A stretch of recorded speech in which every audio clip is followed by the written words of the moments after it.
नमस्ते दोस्तों, कैसे हैं आप सब? मज़े में? हाँ, तो बताओ कि हम मज़े में कब रह सकते हैं? जब हमारा स्वास्थ्य अच्छा रहता है तभी हम मज़े में रह सकते हैं। तो हमारा स्वास्थ्य अच्छा रखने के लिए हमें क्या करना चाहिए? तो स्वास्थ्य अच्छा रखने के लिए हमें सुबह जल्दी उठना चाहिए, व्यायाम यानी कि कसरत करनी चाहिए और शरीर को स्वच्छ रखना चाहिए। चर्बी युक्त पदार्थों को कम लेना चाहिए और सबसे ज़रूरी बात है स्वास्थ्य के लिए तो हमें हमेशा हंसते रहना चाहिए, यानी कि हमारा मन प्रफुल्लित रखना चाहिए, तभी हमारा स्वास्थ्य अच्छा रहता है। जीवन में हास्य का बहुत ही महत्व है। हास्य से जीवन में दुखों को भुलाकर नई उमंगें भर देता है। हंसने से स्वास्थ्य अच्छा रहता है। और अब हमें हंसी कब आती है? तो जब हम कोई चुटकुले यानी कि विनोदपूर्ण बात सुनते हैं तभी हमें हंसी आती है। तो चलो आइए आज हम देखते हैं पाठ 6 हंसी का पिटारा। तो यहाँ कुछ चुटकुले दिए गए हैं तो हमें उसे पढ़ना है। तो पहला चुटकुला है माँ और बेटे के बीच में जो वार्तालाप होता है इसके बारे में है। माँ आंगन में गेहूँ सूखने को रखती हैं और बेटे को कहती हैं, बेटा देखना गेहूँ सुखा रहे हैं, कहीं गाय न खा जाए। और माँ अंदर जाती है घर में और बेटा गेहूँ का ध्यान रखने बैठता है और उसी समय बेटे की नज़र के सामने गधा आकर गेहूँ को खा रहा है और बेटा शांति से बैठा है। और उसी वक्त माँ आती है और कहती है, अरे अरे गधा गेहूँ खा रहा है और तुम उसे हटा नहीं रहे हो। तभी बेटा जवाब देता है कि माँ आपने तो गाय को हटाने को कहा था, यह तो गधा है। तो चलो अब हम इस चुटकुले का मातृभाषा में अनुवाद करके देखेंगे। बेटा देखना गेहूँ सूख रहा है, कहीं गाय न खा जाए। આંગણામાં ઘઉં સુકાવા માટે રાખ્યા છે અને મા એના છોકરાને કહે છે કે બેટા તું જોજે, આનું ધ્યાન રાખજે કે ઘઉં સુકાય છે તો ગાય આવીને ખાઈ ન જાય। ત્યારે એવું કહીને મા અંદર જાય છે અને છોકરો એનું ધ્યાન રાખતો બેઠો છે। અરે અરે ગધા गेहूँ खा रहा है और तुम उसे हटा नहीं रहे हो।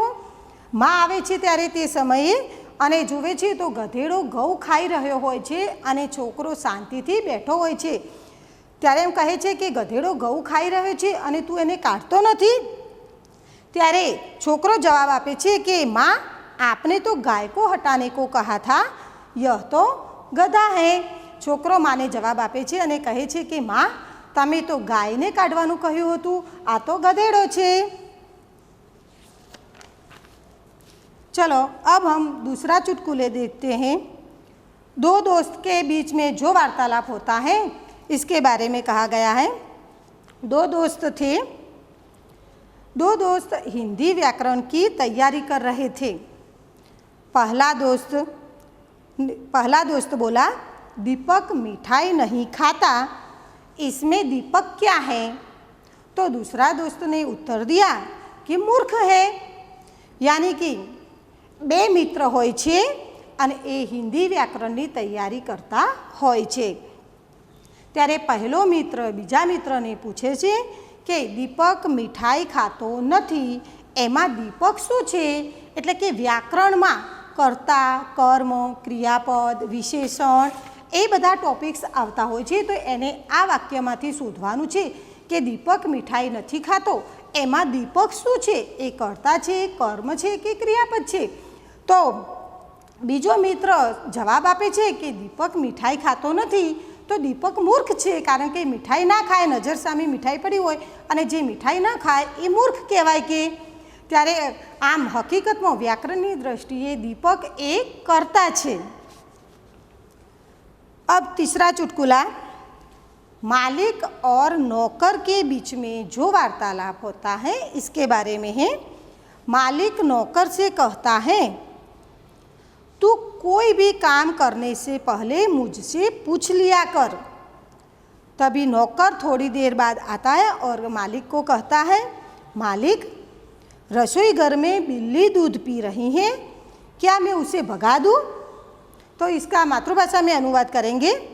मालिक नौकरने એટલે કે શેઠ નોકરને કહે છે કે તું કંઈ પણ કામ કરે તો એના પહેલાં તું મને પૂછ અને મને પૂછીને જ તારે કામ કરવાનું.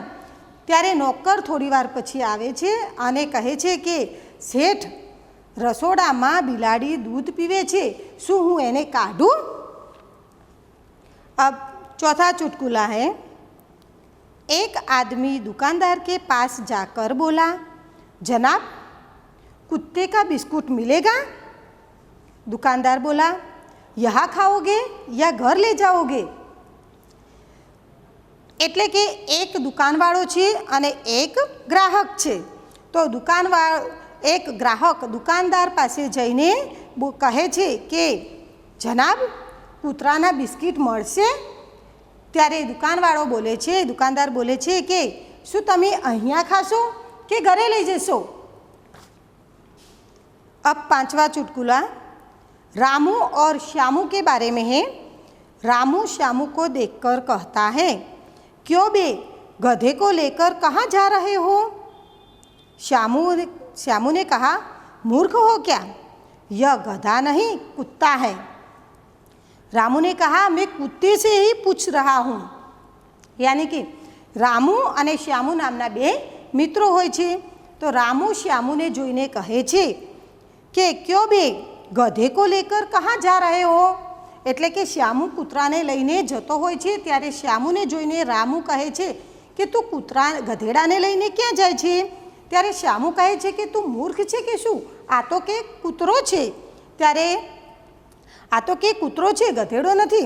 ત્યારે રામુ જવાબ આપે છે કે હું તને પૂછતો નથી, હું તો આ કૂતરાને પૂછું છું કે તું આ ગધેડાને લઈને ક્યાં જાય છે. अब हम इस चुटकुले का प्रश्नों का अभ्यास करेंगे. प्रश्न 1, बच्चों को अपना मनपसंद चुटकुला सुनाने के लिए कहें और प्रोत्साहित करें. आप सभी बच्चों को अपने मनपसंद चुटकुले कहना है. दूसरा प्रश्न, पत्रिका में से चुटकुले खोजकर पढ़िए. यानी कि એટલે કે આવા ચુટકુલા એટલે કે જોક્સ, એના માટે નાની બુક્સ પણ હોય છે, છાપાઓમાં પણ જોક્સ આવતા હોય છે અને ઘણી જગ્યાએ આવા જોક્સ એટલે કે નાના નાના ચુટકુલા આપેલા હોય છે. તો તમારે એવા ગમે ત્યાંથી પણ જોક્સ એટલે કે ચુટકુલા એ શોધી અને વાંચવાના છે. प्रश्न नंबर 3, निम्नलिखित शब्दों का विलोम शब्द ढूंढकर लिखिए. नीचे कुछ शब्द दिए गए हैं और इसका विलोम अर्थ भी बाजू के कोष्टक में दिए गए हैं.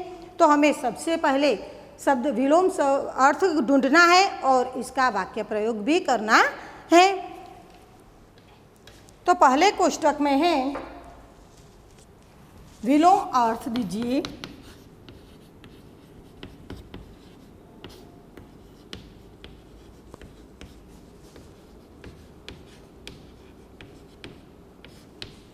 विलोम यानी कि विरुद्धार्थी अर्थ. हमें उदाहरण दिया गया है.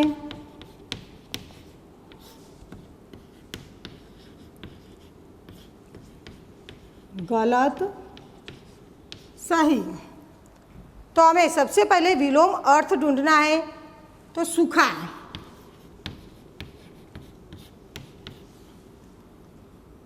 सूखा का विलोम अर्थ होगा गीला. दूसरा शब्द है सुबह. सुबह का विलोम अर्थ है शाम. आगे है मूर्ख. मूर्ख का विलोम अर्थ है बुद्धिमान.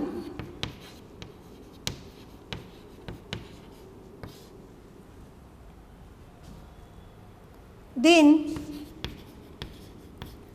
दिन का विलोम अर्थ है रात. और दोस्त, दोस्त का विलोम अर्थ है दुश्मन।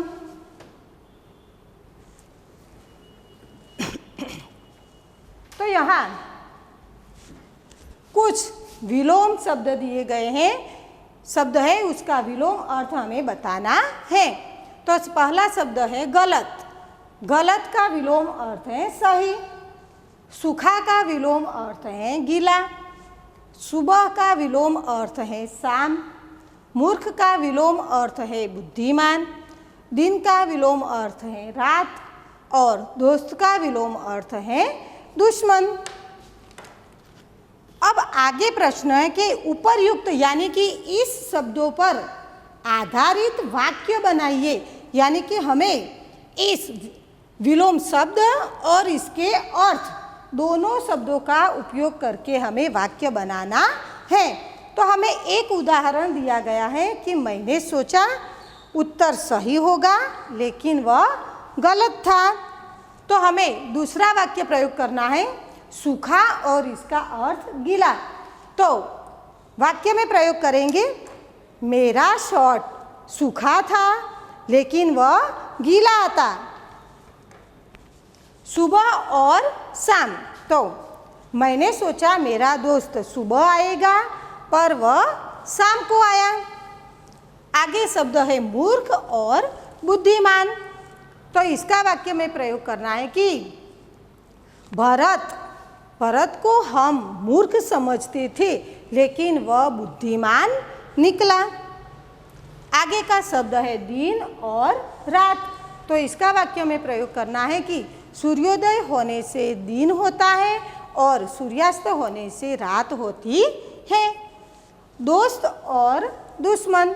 दोस्त और दुश्मन का उपयोग करके हमें वाक्य बनाना है। तो मैं नेहा को मेरी दोस्त समझती थी पर वह मेरी दुश्मन निकली। तो हमें इस तरह दोनों शब्दों का प्रयोग करके वाक्य प्रयोग करना है।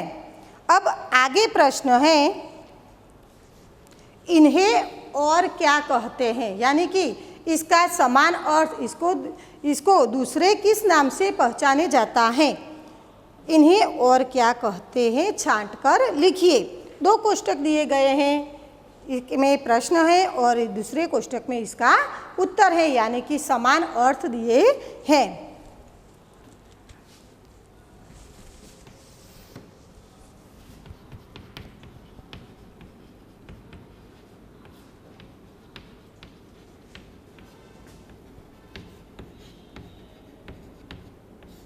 समान अर्थ दीजिए। उदाहरण दिया गया है दोस्त। दोस्त का समान अर्थ होता है मित्र।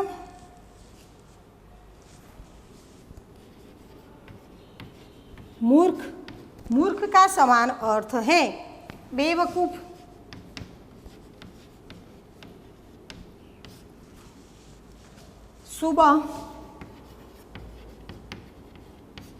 सुबह का समान अर्थ है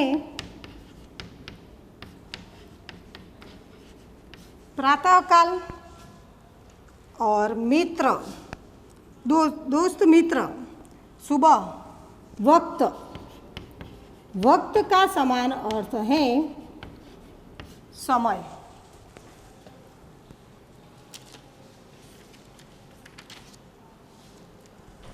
तो अब हमें इन शब्दों का उपयोग करके वाक्य प्रयोग करना है। तो पहला शब्द है, हमें उदाहरण दिया गया है कि राजा और कालिदास अच्छे दोस्त थे। समान अर्थ में 2 अलग अलग वाक्य होंगे, एक ही वाक्य में दोनों अर्थ नहीं आएंगे। तो राजा और कालिदास अच्छे दोस्त थे, राजा और कालिदास अच्छे मित्र थे। अब आगे मूर्ख। तो कालिदास मूर्ख था, कालिदास बेवकूफ था। आगे है सुबह और इसका समान अर्थ होता है प्रातःकाल। तो मैं सुबह जल्दी उठता हूँ, मैं प्रातःकाल जल्दी उठता हूँ।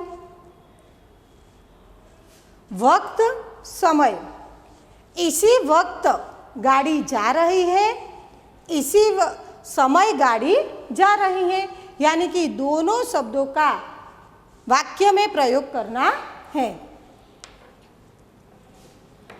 अब हम व्याकरण के कुछ टॉपिक देखेंगे। बाळको जेम गुजरातीमां व्याकरणमां लिंग, विशेषण, कर्ता, क्रियापद, कर्म ए आवे छे टॉपिक, ए बधा ज टॉपिक अहींया हिंदीमां पण व्याकरणमां आवे छे। एमांथी आजे आपणे लिंग विषे भणीशुं। लिंग पहचानो। गुजरातीमां 3 लिंग होय छे, पुल्लिंग, स्त्रीलिंग अने नपुंसकलिंग। एवी ज रीते हिंदीमां 2 लिंग होय छे, पुल्लिंग अने स्त्रीलिंग।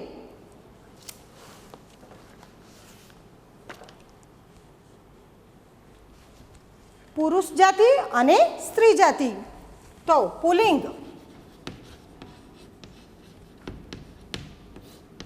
पुल्लिंग हम किसको कहते हैं? तो पुरुष जाति को निर्देश करने वाले शब्द को हम पुल्लिंग कहते हैं।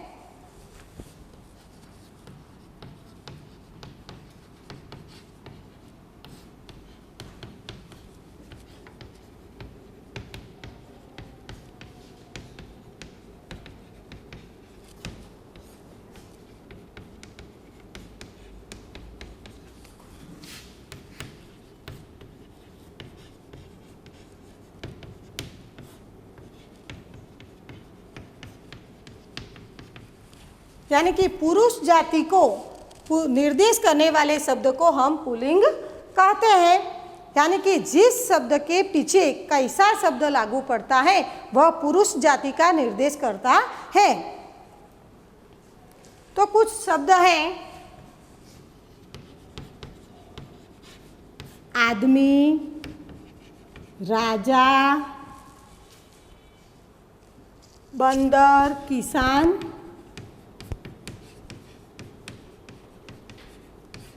यानी कि इस शब्द के पीछे कैसा लागू होता है, आदमी कैसा, राजा कैसा, बंदर कैसा, किसान कैसा, तो वह पुरुष जाति का निर्देश करते हैं, इसलिए हम उसे पुल्लिंग कहते हैं।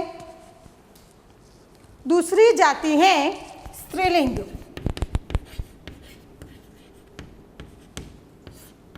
यानी कि पुल्लिंग में पुरुष जाति को निर्देश करने वाले शब्द को हम पुल्लिंग कहते हैं। इसी तरह स्त्रीलिंग में स्त्री जाति को निर्देश करने वाले शब्द को हम स्त्रीलिंग कहते हैं। स्त्री जाति को निर्देश करने वाले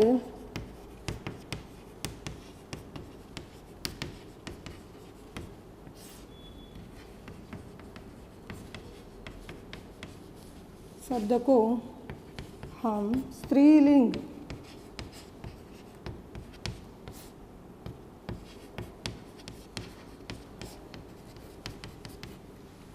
कुछ शब्द हैं, उदाहरण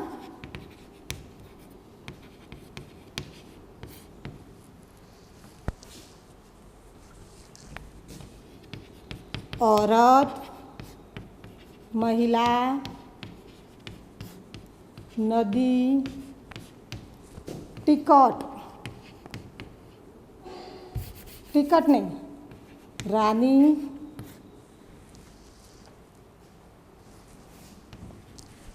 तो औरत कैसी, महिला कैसी, नदी कैसी, रानी कैसी, तो वह स्त्री जाति का निर्देश करता है, इसलिए हम उसे स्त्रीलिंग कहते हैं। तो कुछ खास बातें होती हैं कि वह जाति उनकी फिक्स होती है, वह पुल्लिंग ही होते हैं। देशों के नाम, कोई भी देश के नाम हो तो वह पुल्लिंग ही होता है, और हिंदी महीनों और दिनों के नाम भी पुल्लिंग ही होते हैं। पर्वतों, समुद्रों और द्वीपों के नाम भी पुल्लिंग ही होते हैं। पृथ्वी को छोड़कर सभी ग्रह भी पुल्लिंग होते हैं, और अनाज और रत्नों के नाम भी पुल्लिंग ही होते हैं। तिथि, नदियाँ, भाषाओं और बोलियों के नाम कोई भी नदी हो, कोई भी तिथि हो, तो उसके नाम स्त्रीलिंग का ही निर्देश करते हैं, यानी कि वह स्त्रीलिंग ही होते हैं। कुछ शब्द ऐसे होते हैं जो गुजराती में हम उसे स्त्रीलिंग कहते हैं, वह हिंदी में पुल्लिंग भी होते हैं, जैसे कि टिकट। टिकट कैसी ऐसा बोलते हैं, पर हिंदी टिकट केवी એવું આપણે ગુજરાતીમાં બોલીએ છીએ, પરંતુ હિન્દીમાં ટિકટ કૈસા એવું બોલાય છે। जैसे कि छात्र, तो छात्र पुल्लिंग है तो इसका स्त्रीलिंग होगा छात्रा। वृद्ध तो इसका स्त्रीलिंग होगा वृद्धा। इसी तरह आपको कोई भी शब्द हो तो इसके पीछे कैसा या कैसी शब्द क्या बोला जाता है वह लागू करके हमें जाति को पहचानना है कि वह स्त्रीलिंग है और पुल्लिंग है। इसी तरह बस गुजराती में हमें 3 जाति का अभ्यास करना है और हिंदी में हमें सिर्फ 2 ही जाति का अभ्यास करना है, पुल्लिंग जाति और स्त्री जाति। आपको ये शब्द और स्त्रीलिंग किसे कैसे कहते हैं और पुल्लिंग किसे कहते हैं वह समझना है और इसके उदाहरण भी आपको अपनी नोटबुक में लिखना है।